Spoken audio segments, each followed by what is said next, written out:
আলু চিপস। এক গ্রামে রাজু আর সবিতা নামের দুই বুড়ো বুড়ি থাকতো। রোজ সকালবেলা সবিতা গরম গরম আলুর চিপস বানাতো। রাজু রোজ সকালবেলা আলুর চিপস স্কুটারে করে নিয়ে যেত, আর তারপর ও শহরের দোকানগুলোতে আলুর চিপস বিক্রি করত, আর বাড়তি চিপসের প্যাকেটগুলোকে ডাস্টবিনে ফেলে দিত।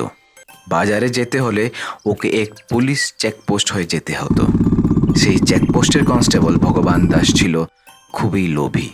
ও ঘুষ নিয়ে অবৈধ ব্যাপারীদের ছেড়ে দিত।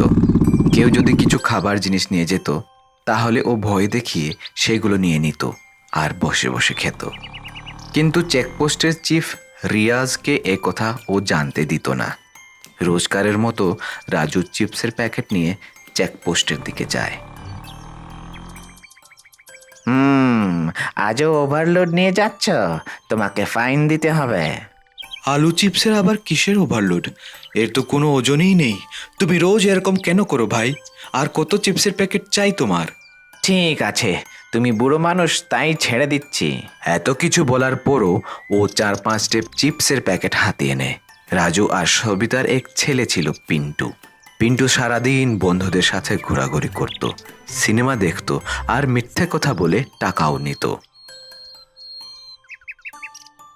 একদিন রাজু অসুস্থ হয়ে পড়ল। বাবা, এখন থেকে বন্ধুদের সাথে ঘোরাঘুরি করা বন্ধ করতে হবে।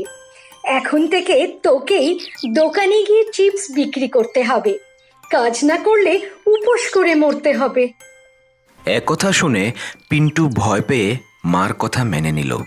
পরদিন থেকেই পিন্টু কাজ শুরু করলো আর শহরে গিয়ে আলু চিপস বিক্রি করতে লাগলো। মনে হচ্ছে বাড়তি চিপসের টাকা পাওয়া যায় না, কিন্তু মা তো পুরো হিসাব চাইবে।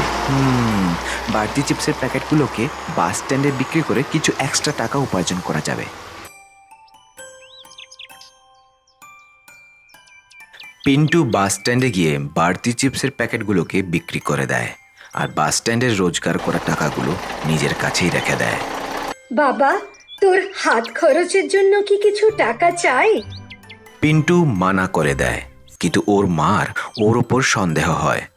রোজ পিন্টু বাড়তি চিপসের প্যাকেটগুলো বাস স্ট্যান্ডে গিয়ে বিক্রি করতে থাকে, আর ওই টাকা দিয়ে পিন্টু ওর বন্ধুদের সাথে ফুর্তি করতে থাকে।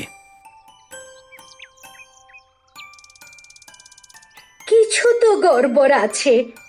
এত টাকা কোত্থেকে আসে ওর কাছে? সারাদিন শুধু আড্ডা দেওয়া হচ্ছে। এভাবেই 15 দিন কেটে গেল।